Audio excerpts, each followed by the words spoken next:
Tous les samedis, de 9h à 10h, retrouvez le magazine de l'actualité lyonnaise. 7 jours à Lyon, présenté par Juvénal Noël.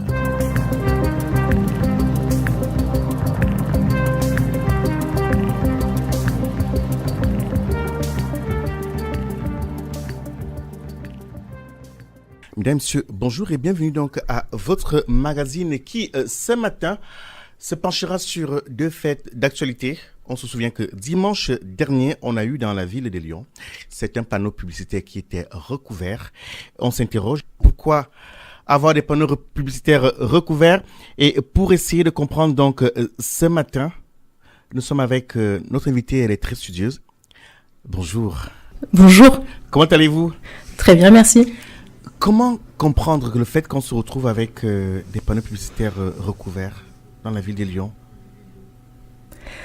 Alors, si vous voulez, pour vous expliquer, donc je fais partie d'un collectif qui s'appelle le collectif Plein la Vue, qui a été créé en novembre 2017 et qui a pour but de réduire la pression publicitaire dans l'espace public de la métropole de Lyon.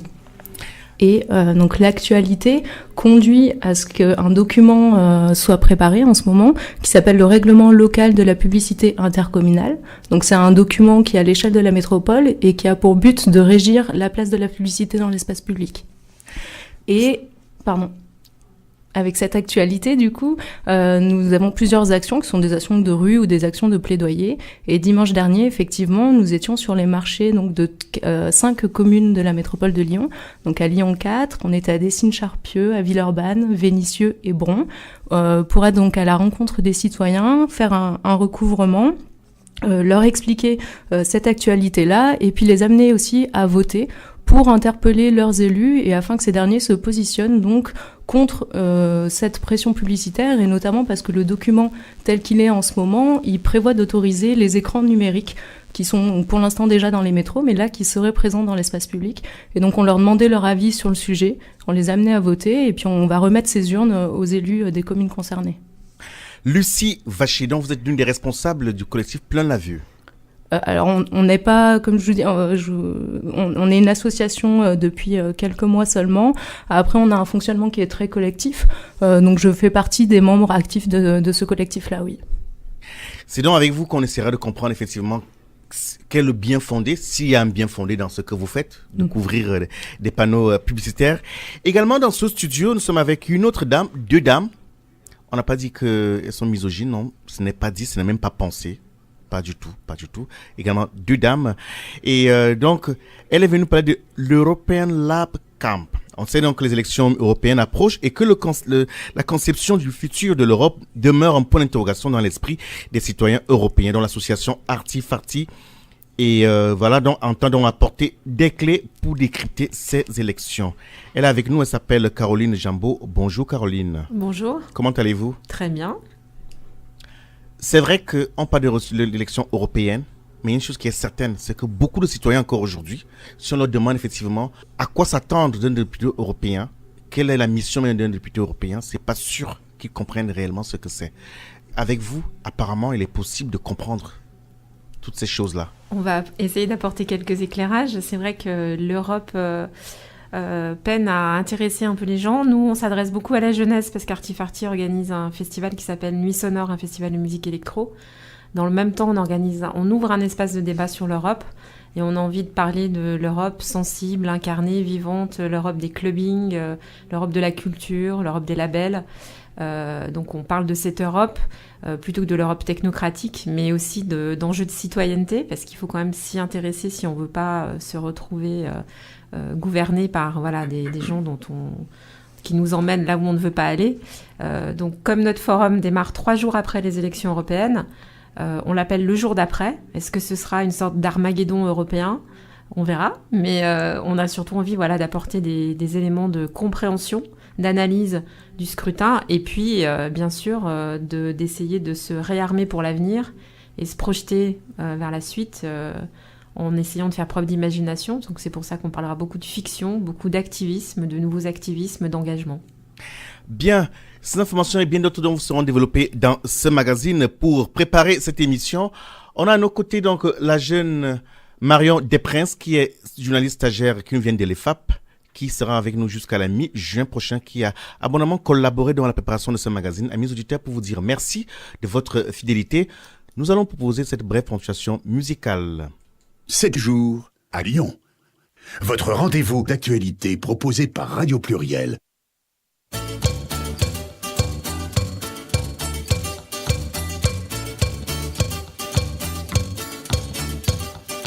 Toda menina baiana tem santo que Deus dá. Toda menina baiana tem encanto que Deus dá. Toda menina baiana tem jeito que Deus dá. Toda menina baiana tem defeito também que Deus dá. Que Deus dê. Que Deus dá. Deus entendeu de dar a primazia. Do bem pro mal, primeira mão na Bahia. Primeira missa, primeiro índio abatido também. Deus deu.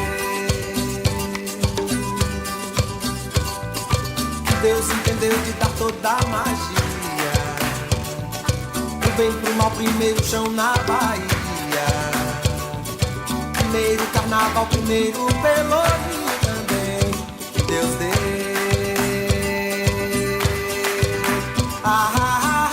Que Deus deu. Oh, oh, Que Deus dá. Que Deus deu. oh, oh, Que Deus dá. ire. Que Deus deu. Oh, oh, Que Deus dá. ire. Que Deus deu. Oh, oh. Que Deus dá. Toda menina baiana tem um santo que Deus dá. Toda menina baiana tem encanto que Deus dá. Toda menina baiana tem um jeito que Deus dá. Toda menina baiana tem defeito também que Deus dá. Que Deus deu. Que Deus dá. Deus entendeu de dar a primazia. O bem pro mal, primeira mão na Bahia. Primeira missa, primeiro índio abatido também. Deus deu. Deus entendeu de dar toda a magia. O bem pro mal, primeiro chão na Bahia. Primeiro carnaval, primeiro pelourinho 7 jours também. à Lyon. Tous les samedis de 9h à 10h.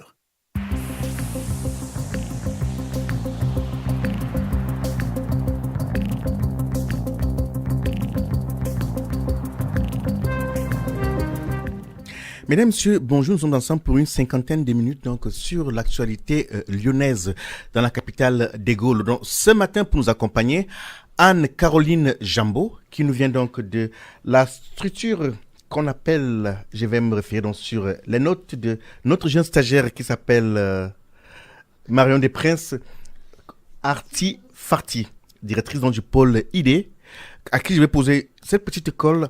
Est-ce que vous connaissez l'auteur de cette chanson qui vient de se terminer? Oui, c'est Gilberto Gil. Qui est-ce?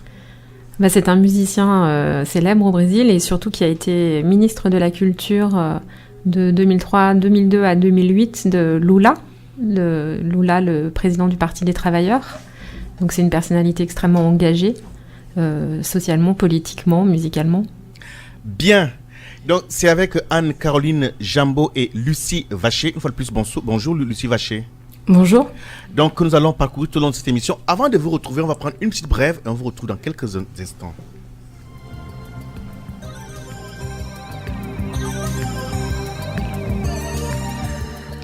Ce samedi, donc, se tiendra donc la marche mondiale contre Bayer et Monsanto, organisée par ANV COP21, un mouvement populaire et non violent.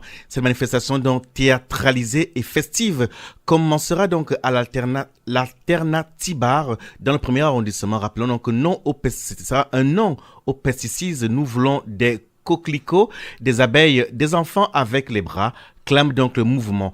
Pour cette 7e année donc consécutive, la marche réunira les Lyonnais contre le système agro-industriel incarné par Bayer et Monsanto, un mode de production qui serait donc dangereux pour la santé.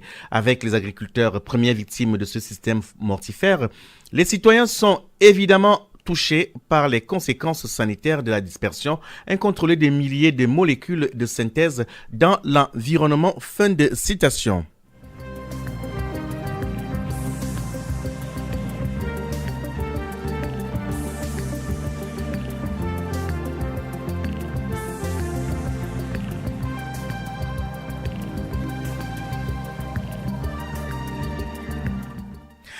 Donc, je me tourne donc vers nos invités une fois de plus et je me regarde Lucie Vacher pour comprendre.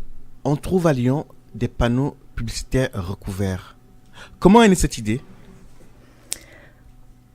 Alors, je ne sais pas exactement comment est née l'idée, si ce n'est que, du coup, de récupérer en tout cas les affiches publicitaires et puis l'idée également donc de cacher cette publicité qui est imposée à tous dans l'espace public et interpeller les citoyens justement sur les messages publicitaires, c'est-à-dire comment est-ce qu'ils orientent d'une certaine manière le consommateur qu'est le citoyen.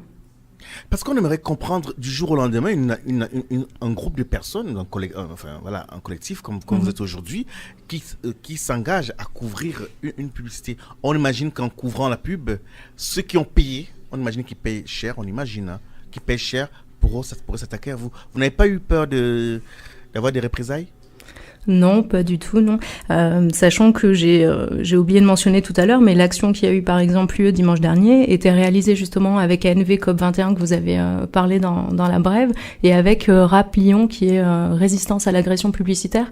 Donc c'est-à-dire que ce type de pratique et d'action existe dans plusieurs villes françaises et il n'y a pas, à ma connaissance en tout cas, de retour juridique à partir du moment où le matériel n'est pas dégradé. Et c'est ce qui est le cas dans nos actions. Est-ce que, par exemple, les structures qui affichent sans publicité aucune JCDecaux se sont déjà plaintes à ce jour ? Pas auprès de nous directement, non. Comment vos actions sont vues par les usagers ? Alors des retours qu'on peut avoir lorsqu'on réalise un recouvrement, ce sont des retours soit d'interrogation et de questionnement sur du coup nos actions et effectivement le pourquoi de ces recouvrements, ou parfois des retours d'encouragement de personnes qui nous remercient pour cet engagement-là. Cela dure depuis combien de temps à peu près ? Alors le collectif Plein la Vue est né en novembre 2017 à Lyon, mais par contre d'autres associations comme Résistance à l'agression publicitaire sont plus anciennes. Et quand vous recouvrez aujourd'hui, du temps depuis que vous avez commencé, est-ce qu'il y a un impact ? Est-ce que cela est efficace ? On espère, oui. En tout cas, il y a un impact au niveau de l'engagement des citoyens. Donc, il y a une pétition qui avait été mise en ligne qui a recueilli jusque-là 13 000 participants. On a fait, donc, dans le cadre justement de ce règlement local de la publicité, on a mis en place une consultation citoyenne en février 2019 qui a eu plus de 8 000 participants également. Justement, parlant de consultation citoyenne, comment ça marche ? Quelles sont les questions que vous avez posées ? Je veux dire, qu'est-ce que vous recherchez auprès des populations ? On recherchait à avoir l'avis des citoyens sur les idées phares et importantes du règlement local de la publicité, c'est-à-dire est-ce qu'ils se positionnent sur leur impression de la publicité dans l'espace public, sur la taille des panneaux, sur les différents supports, donc les écrans numériques, mais également les bâches publicitaires qui peuvent recouvrir les bâtiments et qui sont donc des publicités géantes, également sur les enseignes, les vitrines. Donc c'était principalement ces questions-là et savoir quel était leur avis, pour ensuite donc pouvoir le porter auprès donc des élus de la métropole. Nous avons entendu parler du RLPI. Oui. Qu'est-ce que c'est ? C'est le règlement local de la publicité intercommunale. C'est-à-dire qu'il existe un RLPN, un règlement local de la publicité nationale. Et ensuite, chaque intercommunalité peut rédiger donc son règlement local de la publicité qui, lui, peut être un peu plus restrictif, mais en tout cas ne peut pas être plus ouvert que le règlement local de la publicité nationale et qui vient donc sur le territoire légiférer sur ces questions donc de taille, de support et sur la place donc de la publicité dans l'espace public. Aujourd'hui, quel est l'impact? Est-ce que vous entendez influer ou influencer en fait ce texte-là? Alors on espère, en tout cas on a été conviés par la métropole à la concertation sur ce document-là, donc avec d'autres associations telles que par exemple Lucile qui a également porté la consultation citoyenne avec nous, qui est donc l'union des comités d'intérêt locaux, et parmi également d'autres publicitaires. Donc on était autour de la table, on a pu faire acte de nos arguments et remonter également toute cette expertise qu'on a pu accumuler. Pour autant, on remarque en tout cas que le document reste encore assez laxiste et notamment il va permettre l'autorisation des écrans numériques qui pour l'instant ne sont pas autorisés. À terme, quels sont les objectifs en fait visés par votre structure? L'objectif, c'est que ne se développe pas de manière massive, en tout cas, la publicité dans l'espace public, que les citoyens puissent être entendus sur cette question-là, parce qu'on a l'impression que c'est une question peut-être à laquelle on n'a pas nécessairement une voix, ou en tout cas que ça peut aller de soi et qui ne dépend pas toujours, en tout cas peut-être des politiques, alors qu'en fait c'est le cas. Et donc l'idée, c'est effectivement de pouvoir porter les revendications des citoyens, qui majoritairement, en tout cas, et si je m'en fie du coup à la consultation que nous avons réalisée avec Lucile, ils sont 91% des répondants à estimer qu'il y a trop de pubs dans l'espace public et 97% des répondants à se positionner contre une autorisation et contre l'arrivée donc des écrans numériques dans l'espace public. C'est une belle utopie. Est-ce que, sincèrement, on comprend le fond?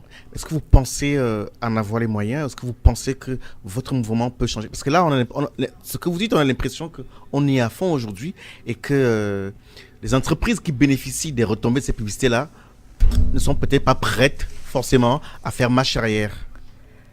Mais parce que en fait la question est politique, c'est-à-dire que là ce n'est pas demander l'avis aux entreprises, mais que ce soit des élus qui aient le courage, et le courage justement comme vous le dites de prendre en compte l'avis de a priori quand même une grande partie des personnes, parce qu'effectivement quand vous demandez l'avis aux citoyens sur cette question-là, ils ont quelque chose à en dire, et en général ils disent qu'ils trouvent qu'il y a plutôt trop de publicité dans l'espace public et qu'ils aimeraient qu'il y en ait moins. Tout ce qui fait l'actualité lyonnaise.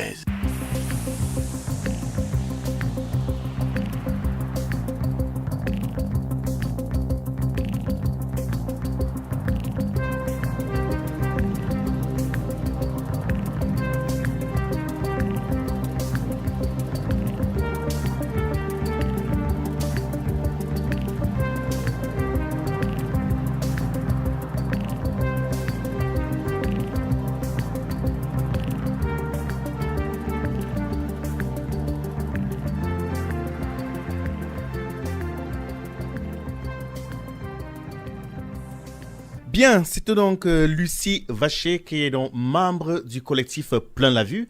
Ils nous en mettent plein la vue parce qu'effectivement, c'est assez difficile à comprendre parce qu'on dit plein la vue, mais en vérité, c'est un groupe, un collectif qui recouvre, font le recouvrement. C'est vrai qu'on parle de recouvrement, on a l'impression que ce sont les huissiers qui vont se pointer. Là, c'est pas le cas, c'est qu'effectivement, c'est un collectif qui choisit de recouvrir les panneaux publicitaires pour envoyer un message très fort aux élus, aux politiques, question de ne pas saturer la vue des habitants. On retrouve donc Lucie Vacher dans quelques instants, le temps donc de prendre quelques brèves et puis on ira vers Anne-Caroline Jambeau du collectif plutôt Arti Farti.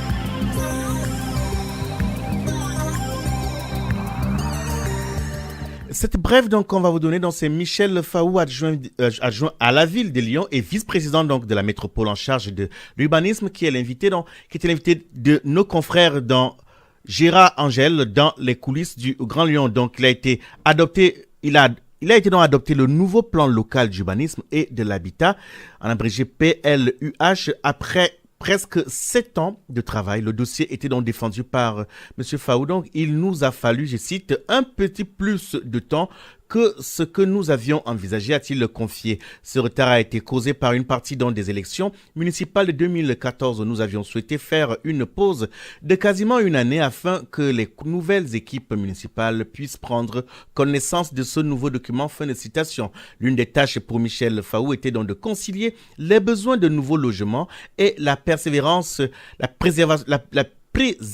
autant pour moi, des espaces verts. Nous faisons donc plus sur un certain nombre de sujets, bien évidemment l'accueil des entreprises et la préservation des capacités industrielles de la métropole. C'est ce qui va générer de la richesse que l'on va pouvoir ensuite réinvestir et de redistribuer sur le territoire. C'est Michel Le Faou.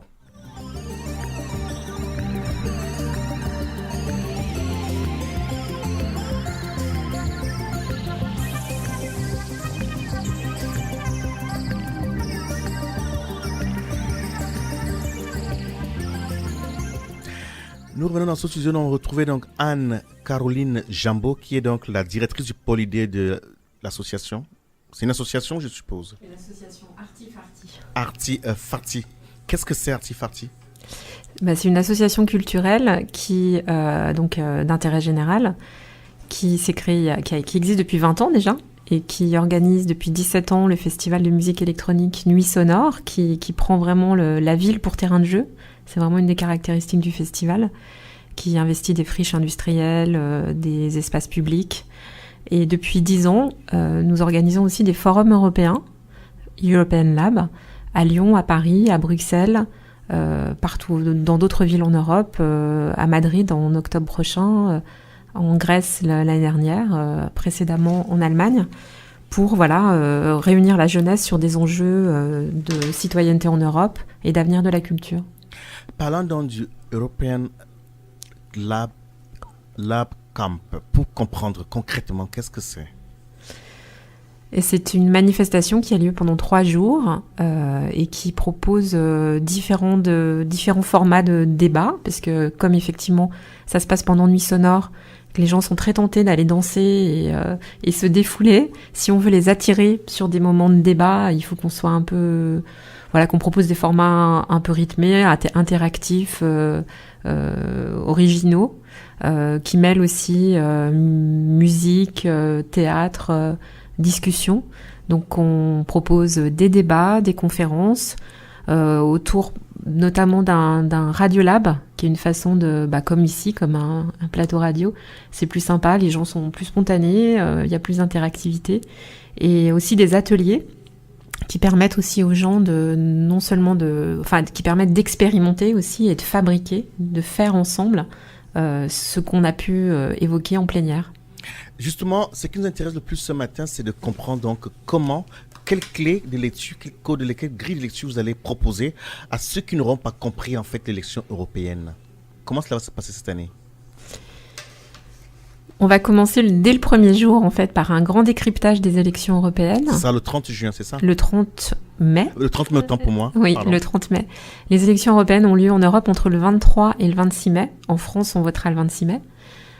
Donc, on démarre par un décryptage des élections européennes.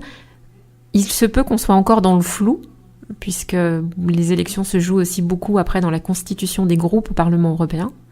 Donc là, on ne saura pas vraiment encore qui ira avec qui.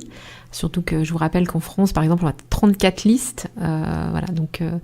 Merci du peu. Voilà. Donc même si les citoyens s'intéressent peu aux élections européennes, il y a quand même des candidats qui s'y collent. Donc on s'appuie aussi sur des journalistes, notamment des journalistes de Mediapart, la rédaction Europe de Mediapart, qui va nous aider un peu à objectiver les choses et à prendre du recul sur ces élections. Sachant qu'il y a non seulement des élections européennes, mais il y a aussi des élections locales, municipales en Espagne, en Italie, à Malte, en Grèce, des élections régionales aussi en Grèce et en Belgique. Il y a même une élection présidentielle en Lituanie. Donc ça pourrait être un grand chamboule-tout. Et avec cette rédaction de Mediapart, qui accueille un plateau d'invités internationaux, on va aussi aborder la question du Brexit. C'est vrai que pour les citoyens, c'est pas évident de s'y retrouver. Pas du tout. Donc on va essayer d'analyser tout ça. On accueille aussi un plateau de médias européens, plutôt des plateformes donc sur Internet, qui ont vocation à avoir une vraie dimension transnationales. C'est le cas de Contexto en Espagne, de The Press Project en Grèce, de Combini en France et puis aussi de Political Critique en Pologne. Pour comprendre, dans le cas par exemple en fait du décryptage sur l'Union, sur l'élection au niveau européen, quel public attendez-vous?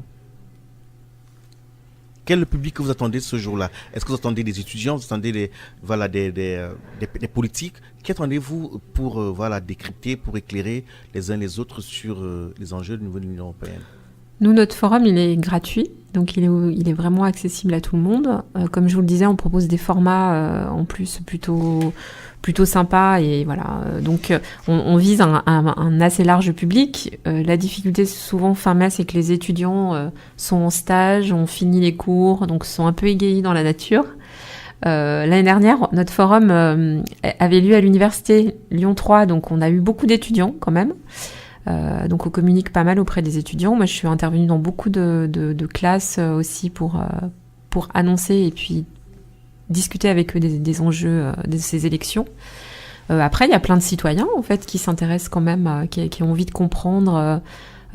Et puis, encore une fois, ce jour-là, on s'intéresse vraiment au décryptage, mais on aborde l'Europe de mille et une façons différentes. Le matin de ce jour, par exemple, on va faire une discussion sur les initiatives dans le domaine des musiques électroniques en Europe, à partir de 2 jeunes étudiants qui viennent de boucler un tour d'Europe pour documenter ces initiatives.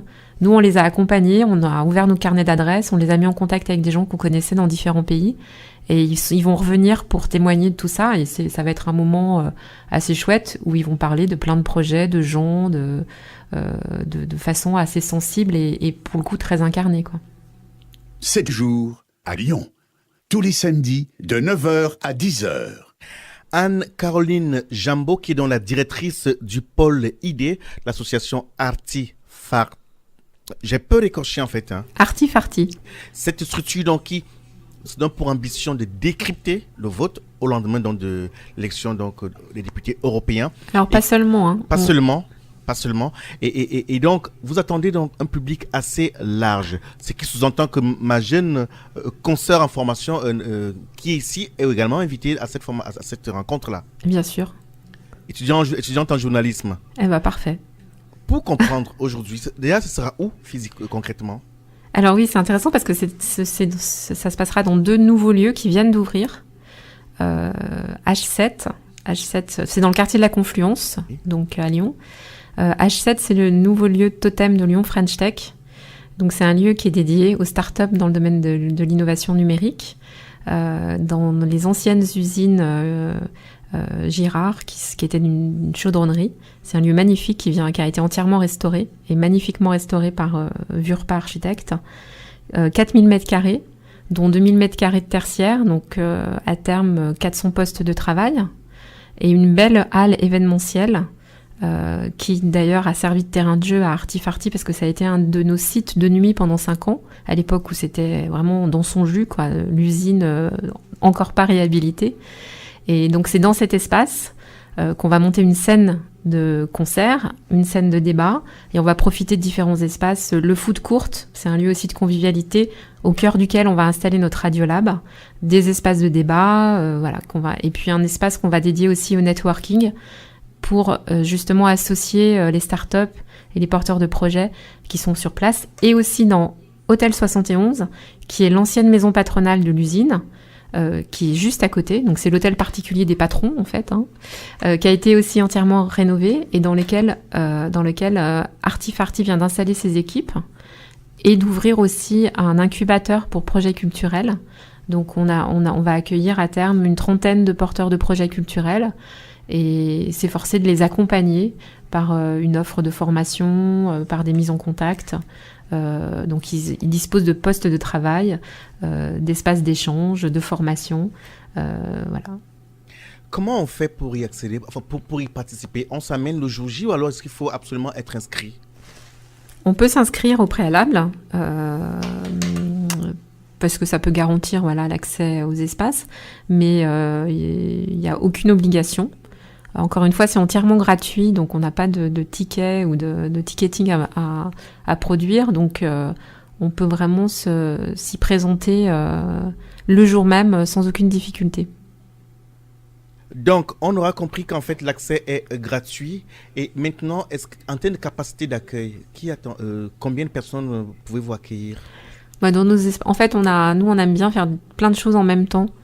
Donc, ce qui fait qu'on aura sur le site à chaque fois au moins 3, 4, voire 5 propositions simultanément, avec différentes capacités d'accueil. Sur la scène débat, on peut accueillir 250 personnes. Et après, il y a des salles d'atelier pour lesquelles on accueille 15 personnes. On propose aussi un Fab Lab d'écriture. Donc on va écriture en quoi? D'écriture, en fait, on va proposer aux gens d'écrire. On se fait accompagner là par le petit Fab Lab d'écriture qui a été conceptualisé par Erasme à la métropole de Lyon. Et c'est un processus qui permet un peu de faciliter l'écriture sur le mode un peu du cadavre exquis. C'est-à-dire? Quelqu'un commence un texte. Et puis quelqu'un le poursuit, etc. Donc c'est vraiment un processus d'écriture collective en lien avec les thématiques qu'on va aborder sur European Lab Camp. Et le fruit de cet atelier d'écriture va être ensuite mis en voix et en podcast par une jeune femme de Lyoncast. Puisqu'en fait, je l'ai pas dit aussi, mais sur European Lab Camp, tous les après-midi, à Hôtel 71, nous avons un bar à podcast. Bien. Si on n'a pas tout retenu durant cette émission, comment on peut faire pour retrouver toutes ces informations? Y a-t-il un site internet? Y a-t-il une page Facebook, par exemple? Il y a un événement Facebook, il y a évidemment un site internet, europeanlab.com. Bien, c'est Anne-Caroline Jambo qui est donc la directrice du pôle ID dans le collectif Arti Farti qui nous éclaire effectivement sur ce qui se passera entre le 30 mai et le 2 juin prochain. 7 jours à Lyon.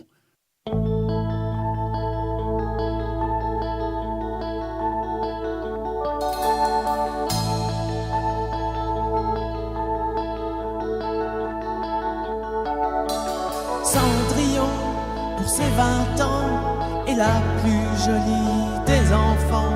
Son bel amant, le prince charmant, la prend sur son cheval blanc.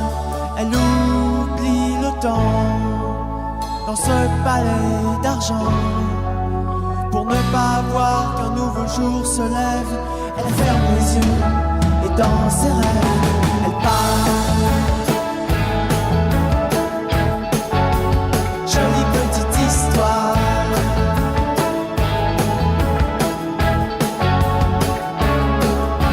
Elle part. Jolie petite histoire.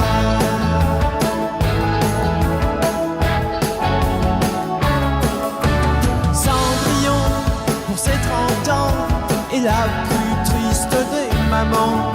Le prince charmant a foutu le camp avec la belle au bois dormant. Elle a vu son cheveu blanc, loin d'elle emmener ses enfants. Elle commence à boire, à traîner dans les bars, emmitouflée dans son cafard. Maintenant elle fait le trottoir, elle part. Jolie petite histoire.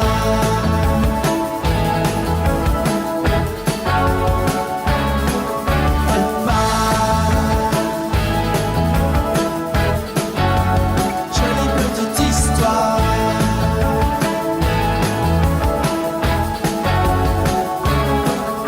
10 ans de cette vie ont suffi à la changer en Kentucky. Et dans un sommeil infini, Cendrillon voit finir sa vie. Les lumières dansent dans l'ambulance, mais elle tue sa dernière. Bien, retour dans ce studio, donc nous recevons ce matin Lucie Vacher du collectif Plein la Vue qui nous explique en fait les raisons qu'il pousse son collectif donc à recouvrir les panneaux publicitaires de la ville de Lyon et également Anne-Caroline Jambo qui est la directrice du pôle ID dans le collectif donc Arti Farti. On va prendre une brève rapidement, on retrouve nos invités dans quelques instants. Et c'est le Vieux-Lyon qui, en fait, ce week-end, le quartier historique de Lyon célèbre donc les prémices de l'indépendance de la ville.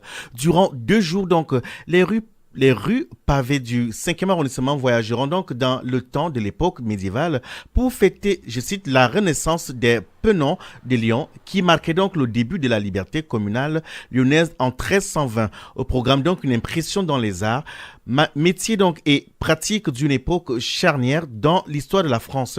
Chasse au trésor, combat d'épée et campements médiévaux se joindront donc aux démonstrations d'anciens us et coutumes des quartiers de Saint-Jean, Saint-Paul et Saint-Georges. Je me tourne de nouveau vers nos invités et je retrouve donc Lucie Jambeau. Pardon, autant pour moi. Pardon. Non, c'est pas Lucie Jambeau, c'est Lucie Vacher, autant pour moi, qui elle donc est membre de ce collectif Plein la Vue. Tout à l'heure, vous disiez que le travail que vous faites, en fait, c'est pour beaucoup plus susciter l'attention des politiques, en fait, par rapport au fait que l'affichage commence à nous envahir aujourd'hui. Est-ce que vous travaillez aujourd'hui avec les politiques, Lucie Vacher? Oui, alors effectivement, c'est une action qu'on fait donc auprès des citoyens pour les informer, également auprès des politiques pour qu'ils puissent se positionner sur cette question-là. Et donc on parlait tout à l'heure de courage politique et effectivement on les invite à prendre exemple sur Éric Piolle, donc le maire écologiste de Grenoble, qui lui n'a pas renouvelé le contrat avec JCDecaux. Les politiques, effectivement, on les a rencontrés en tout cas dans le cadre de la concertation sur le règlement local de la publicité, puisqu'on prenait part aux échanges qui avaient lieu dans ce cadre-là. Maintenant, la concertation est terminée. Le vote pour l'arrêt, en tout cas, du document du règlement local de la publicité a été repoussé à septembre. Donc, on cherche maintenant à entrer, en tout cas, en relation avec eux. On leur a demandé des rendez-vous et c'était donc le cadre de l'action de dimanche dernier. Donc, on espère maintenant pouvoir les rencontrer pour parler un peu plus dans le détail du fond, donc de la question de la place de la publicité dans l'espace public.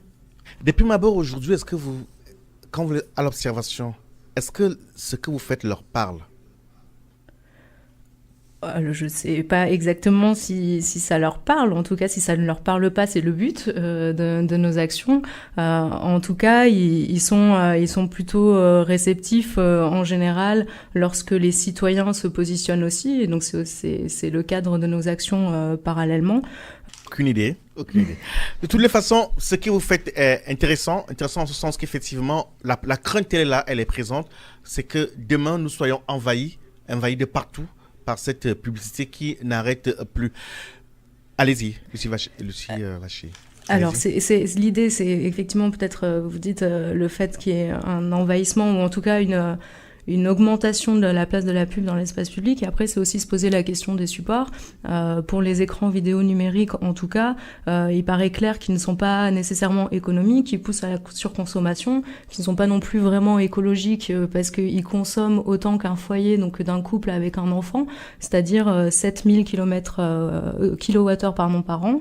En plus, ils peuvent poser des questions au niveau de la sécurité routière puisqu'ils peuvent être particulièrement accidentogènes. C'est-à-dire, à ce niveau, là, concrètement, comment est-ce qu'un panneau publicitaire peut être accidentogène? Expliquez-nous un peu. Parce s'il est placé au bord de la route, c'est-à-dire qu'il y a quand même une loi qui interdit l'utilisation des téléphones portables lorsqu'on conduit, c'est-à-dire qu'il y a une logique à cela. Et si on met maintenant des écrans vidéo au bord de la route, qui sont généralement à des endroits finalement où il y a beaucoup de passages, puisque c'est une sorte de sollicitation de l'attention des citoyens, donc à un endroit où il y a beaucoup de passages, vers les feux rouges, etc., ça peut venir donc perturber l'attention du conducteur. Donc ça peut distraire en fait un conducteur.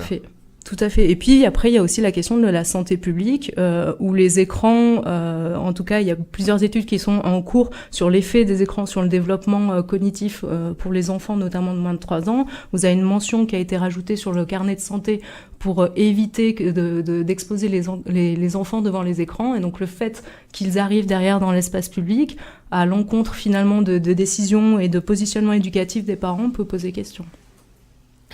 C'est donc Lucie Vacher du collectif Plein la Vue. On entend ce que vous faites, mais la question c'est, pour vous aujourd'hui, ces moyens que vous mettez en œuvre là, est-ce que, à votre avis, c'est assez efficace pour que les élus puissent réagir, on va dire, de manière positive à ce que vous faites? Alors, il y a quand même déjà eu quelques petites victoires, on va dire. Il y a eu un arrêt de l'expérimentation de la publicité au sol, qui est donc au départ, les publicités au sol étaient expérimentées dans le Grand Lyon, et puis avec les actions notamment du collectif Plein la Vue, ces expérimentations-là ont été arrêtées et elles ne seront pas autorisées par le règlement local de la publicité.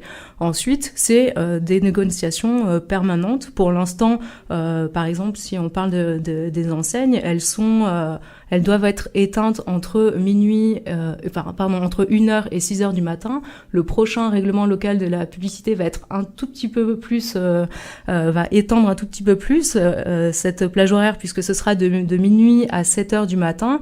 Nous, on demande, en toute logique, ou en tout cas ce qui nous paraît logique, que les enseignes soient éteintes à la fermeture du magasin et à l'entrée du magasin, puisqu'on a tous été habitués à entendre des gestes citoyens tels que quand vous sortez, vous éteignez la lumière. Donc on se dit que ça devrait être le même argument pour les commerçants. Et il se trouve que les citoyens qui ont été consultés donc par notre consultation qui a été réalisée avec Lucille vont aussi dans ce sens-là, puisqu'ils sont 80% à estimer que du coup les enseignes devraient être rallumées qu'à l'ouverture des magasins et 69% à estimer qu'elles devraient être éteintes à la fermeture. Si jamais vous n'avez pas un retour positif, qu'entendez-vous faire, outre le fait de recouvrir aujourd'hui? On continue des actions, on va continuer nos actions de plaidoyer. Ensuite, on continuera également finalement à être présent auprès des élus, c'est-à-dire que l'année prochaine, vous avez les élections municipales pour nous, on va chercher à rentrer dans le débat de pré-campagne, enfin de campagne puisqu'on est déjà en pré-campagne, on va dire, et ensuite à avoir une action finalement de vigilance et de surveillance effectivement pour les différents marchés qui pourront être signés après avec les publicitaires. Apparemment donc, Anne-Caroline Jambaud voudrait réagir. Allez-y. Oui, mais je trouve formidable le travail que fait cette association, et je voulais juste faire le lien avec nous, ce qu'on va aborder dans notre forum, puisque le deuxième jour du forum va être consacré aux activismes et plutôt aux nouvelles modalités d'action dans ce champ-là. Principalement autour de l'activisme climatique, parce que c'est là que ça bouge beaucoup en ce moment. Il y a des associations, vous parliez de modalités d'action, qui empruntent des chemins plus radicaux et plus violents pour se faire entendre, comme Extinction Rebellion, qui est né en Angleterre et qui maintenant existe, alors que ça fait depuis moins d'un an qu'ils se sont créés, ils existent dans 50 pays. Et ils ont fait des actions d'éclat. Enfin, encore il y a quelques jours, ils ont déversé de la peinture rouge depuis les marches du Trocadéro pour alerter sur les victimes du dérèglement climatique. Ils ont fait irruption aussi au Parlement britannique à moitié nus, enfin en slip et en culotte, pour protester contre l'absence de l'urgence climatique dans les débats sur le Brexit. Il y a aussi Green Deep Resistance qui adopte des modes d'action extrêmement radicaux. On sent que ça bouge. Moi, je trouve que c'est génial que les citoyens vraiment se réveillent, et notamment dans ce champ-là qui est extrêmement important. Ça mobilise en plus vraiment la jeunesse, dont on a souvent dit qu'elle était apolitique ou pas intéressée. Voilà. On voit que la marche internationale pour le climat, autour notamment de la jeune Suédoise Greta Thunberg, fait descendre dans la rue des collégiens, des lycéens, et pas seulement pour faire péter les cours, mais parce qu'ils se sentent vraiment extrêmement concernés. 7 jours à Lyon. Votre rendez-vous d'actualité proposé par Radio Pluriel.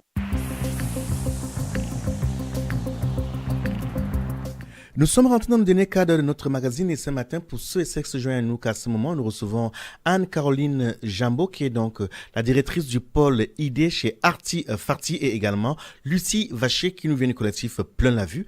Ce collectif, donc, qui a choisi de recouvrir les panneaux publicitaires pour attirer l'attention, en fait, des élus sur les risques que cela pose aujourd'hui sur plusieurs aspects, risque de poser des accidents, risque également au niveau de la consommation, effectivement, en termes d'énergie par rapport à ces panneaux. Nous allons retourner, on redonne la parole donc à Anne-Caroline Jambaud pour nous parler effectivement de ceux ou celles qui sont les invités durant ces rencontres-là que vous organisez. Anne-Caroline Jambaud, qui recevez-vous donc pendant ces 3 jours? Alors nous, ce qu'on aime bien, c'est vraiment faire des panels, mélanger des gens très différents. Surtout éviter de la brochette d'experts qui parlent entre experts. Donc on engage la discussion vraiment entre des artistes, des activistes, c'est-à-dire des gens qui font les choses, qui expérimentent, avec des intellectuels, des journalistes, des citoyens. Encore une fois, on ne fait pas que discuter, on essaye aussi de s'outiller très concrètement. Par exemple, pour faire le lien aussi avec les actions de plaidoyer dont parlait Lucie, on accueille aussi un atelier de lobbying et plaidoyer citoyen. L'idée, c'est simplement de se dire le lobbying, en fait, a été totalement dévoyé par les puissances de l'argent et de l'industrie. En fait, c'est quelque chose de très vertueux. Il s'agit simplement de faire en sorte que la société civile soit entendue au moment de l'élaboration des lois. Et donc, il faut réinvestir ce champ-là.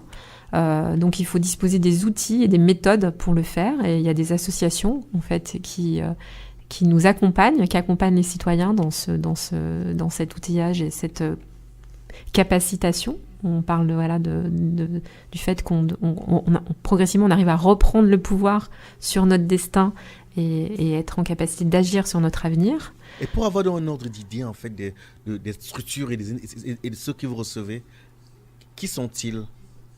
Pour avoir une idée, il y a des noms?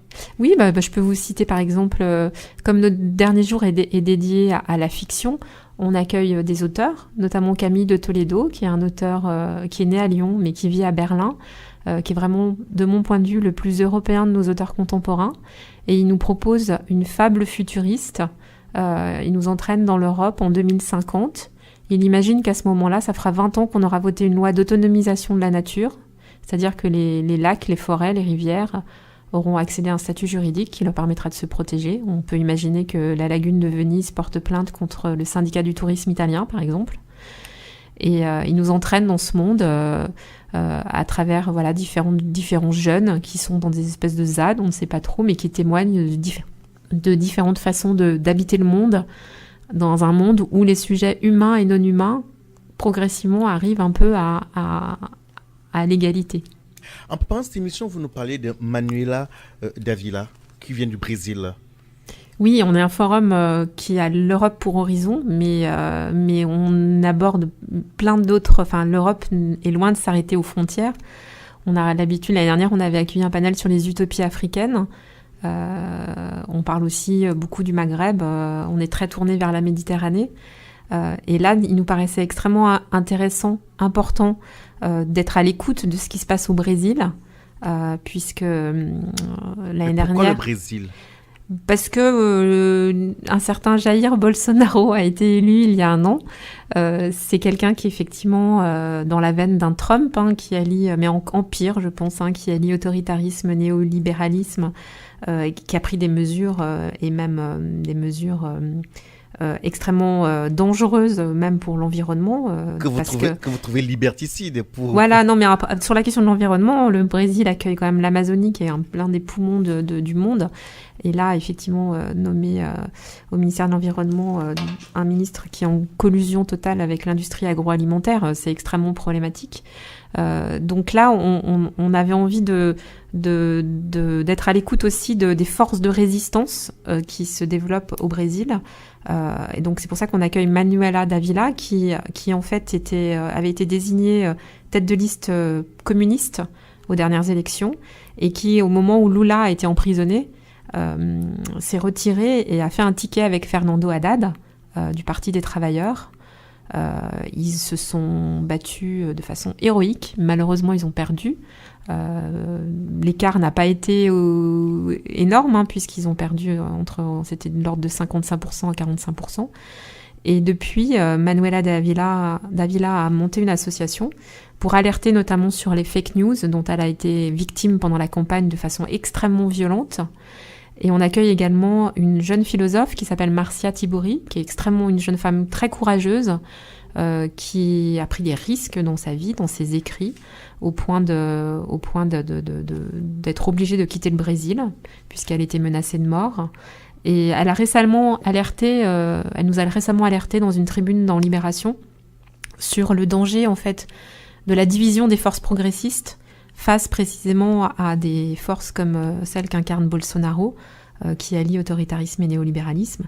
Et c'est vrai qu'il y a un danger réel, et paradoxalement, en fait, les forces de gauche au sens large n'ont jamais été aussi divisées.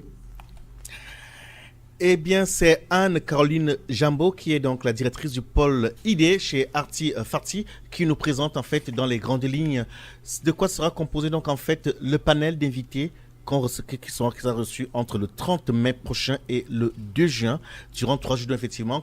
Vous avez dit qu'on se retrouvera où pour avoir droit à tout cela? Dans le quartier de Lyon Confluence. C'est vrai que le H7 n'est pas encore très connu. Il vient d'ouvrir. Il a été inauguré il y a 2 jours. Oui, justement, c'est... Alors, je sais que lorsqu'on est au tramway, voilà, comment on appelle cela? Hôtel de région. Hôtel de région. Ou musée des Confluences. C'est entre les deux. Entre les deux, on peut y accéder à pied. Bien sûr. C'est très important. C'est assez intéressant ce que vous proposez ce matin. Nous rentrons dans les 5 dernières minutes de ce magazine. De nouveau, donc, la parole donc à Lucie Vacher, de Plein la Vue, pour comprendre quelles sont les prochaines actions que vous allez mener. Ce serait dévoiler un secret si vous nous dites tout ce matin à l'antenne?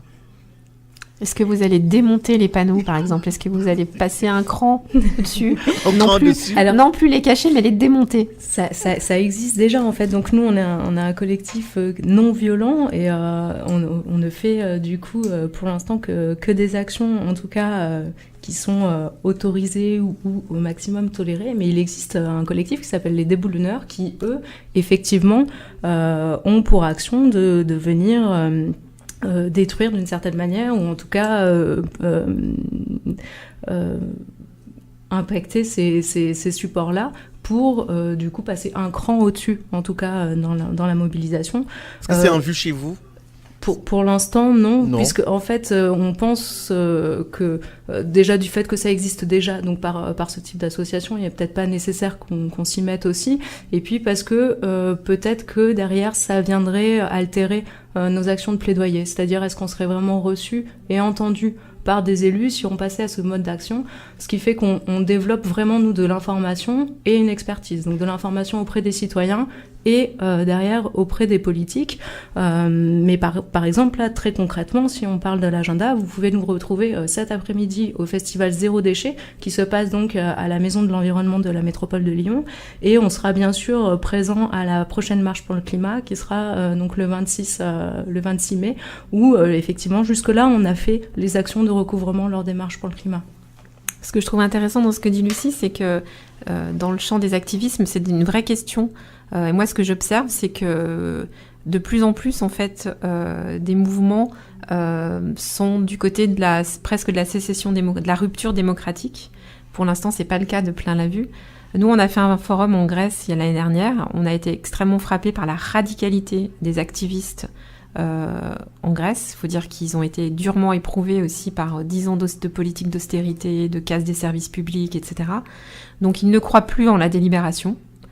Et donc, ils sont plutôt du côté du piratage, du hacking. Quand je parle de radicalisation, c'est ça. Mais il y a d'autres formes d'activisme qui font encore le pari que c'est en parlant aux élus, en entamant un dialogue, en s'inscrivant dans ce processus de délibération qu'on peut faire changer les choses. Voilà, nous arrivons donc pratiquement au thème. Nous reste 2 grosses minutes. Que dire, que retenir donc en fait de cette rencontre matinale entre Anne-Caroline Jambaud qui vient de Arti Farti et Lucie Vacher de Plein la Vue. Lucie Vacher. Et ben peut-être qu'on peut retenir que les citoyens ont un pouvoir d'agir. On a entendu tout à l'heure du coup parler de capacité et effectivement donc ce pouvoir d'agir il peut être mis en action et moi j'invite donc aux citoyens à s'engager pour la vie de la cité. Lucie Vacher qui nous vient du collectif Plein la Vue. Une dernière question, Lucie Vacher, combien êtes-vous aujourd'hui approximativement? Alors on a donc une pétition qui a recueilli 13 000 signataires. On a après une trentaine d'associations partenaires et donc on a plusieurs personnes qui gravitent autour du collectif, mais on est une vingtaine à être plus particulièrement actifs. Merci à vous Lucie Vacher de vous être prêtée au jeu, d'être venue répondre à nos questions. C'est pas toujours évident un samedi matin. Anne-Caroline Jambaud, oui autant pour moi, allez-y. Que dire? Durant 3 jours. Ce que moi j'ai retenu, c'est que ceux qui n'ont pas compris à quoi sert un député européen peuvent s'inviter chez vous au H7? Oui, mais c'est surtout, en fait, ce qu'on a envie, c'est de se projeter dans l'avenir. Et indépendamment des résultats qui seront sans doute assez douloureux, c'est comment on se réarme pour l'avenir. Et pour ça, on a vraiment choisi, nous, 2 axes. C'est le champ des activismes. Et encore, je rejoins ce que dit Lucie. C'est en faisant le pari, effectivement, les citoyens peuvent reprendre une capacité d'action sur leur avenir. Et puis celui de la fiction. Il faut qu'on invente des récits, il faut qu'on fasse preuve d'imagination, il faut qu'on propose des récits inspirants. Le récit a beaucoup été accaparé par les nationaux populistes. Allons-y, nous, des récits un peu lumineux, un peu inspirants. Et c'est plutôt un message d'optimisme qu'on a envie de porter. Merci beaucoup à vous, Anne-Caroline Jambaud, pour cette belle conclusion. Amis auditeurs, notre magazine arrive à son terme. À la préparation de ce magazine, ce n'est pas Anne, Marion Desprinces, qui a également assisté à la réalisation de ce magazine. On se retrouve samedi prochain pour une autre édition de 7 jours à Lyon. Bon week-end. C'était 7 jours à Lyon. Bonne semaine avec Radio Pluriel.